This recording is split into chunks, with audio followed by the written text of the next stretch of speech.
Welcome to Beth's Happy Home.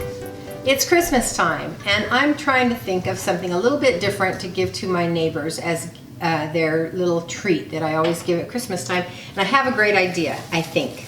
I've made this cake. This is the chocolate fruit and nut cake that I baked it last night, and so it's had a chance to cool. I left it covered overnight. I used this piece of old toweling to bake the cake with, and the way that I used it, I wet it.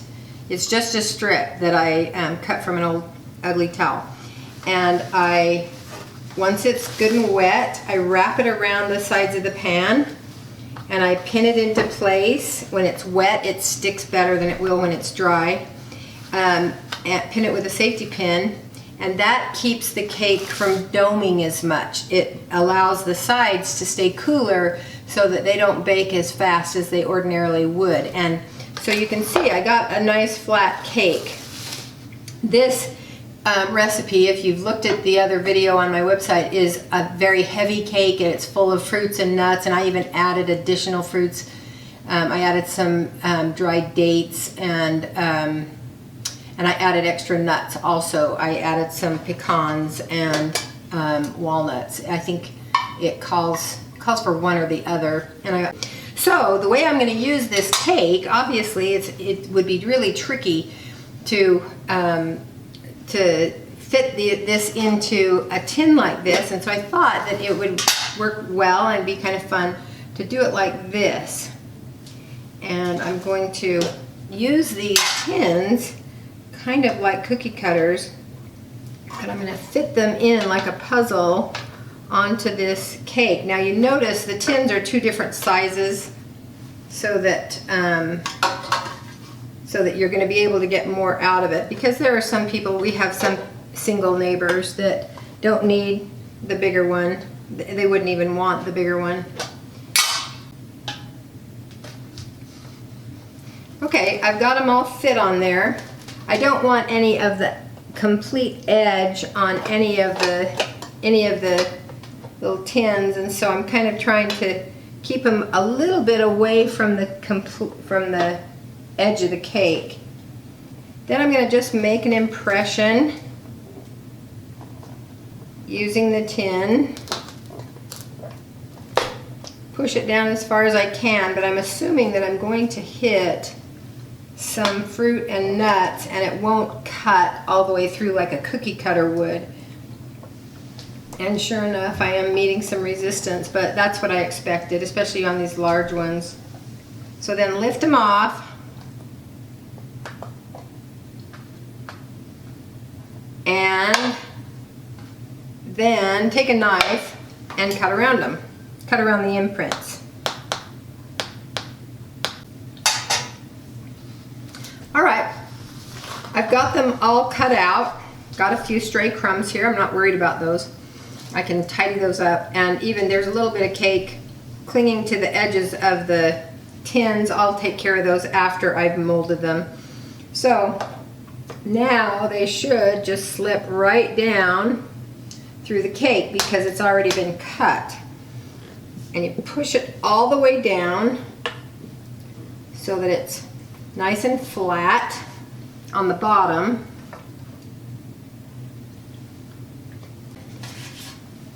Alright, I've got these all pressed into the cake so they're all flat on the bottom.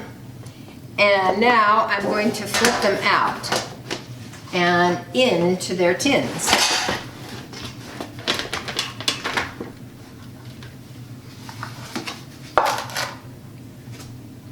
So this is really quite fun. You can see there's a little bit of cake on the outside. Only a very moist, dense cake is going to work well with this. I will clean up those edges in just a minute. Pull off the extra and put it over here. That I'm going to serve with a vanilla sauce, a little bit warm later on today, these scraps, and that'll make Jeff cheer. All right. Aren't these fun though? See, they're going to fit perfectly in there. And of course, this recipe doesn't have any citron in it. And it just has the fruits and the nuts and nothing nasty tasting like citron. Pardon me if you're a fan of citron, but I don't like it at all.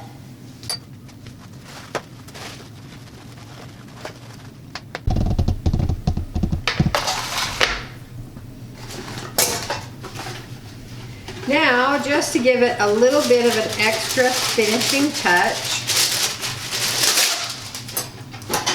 I'm going to take a lid from the tin, trace around it with a marker on a piece of wax paper or parchment paper. So this is going to be a little bit bigger than I want. So I'll just cut this out. Would have been faster to fold this in half. So I've cut out this little piece of wax paper using the lid for the pattern. And I'm just going to tuck it down on top of the cake. And it should fit nicely in there.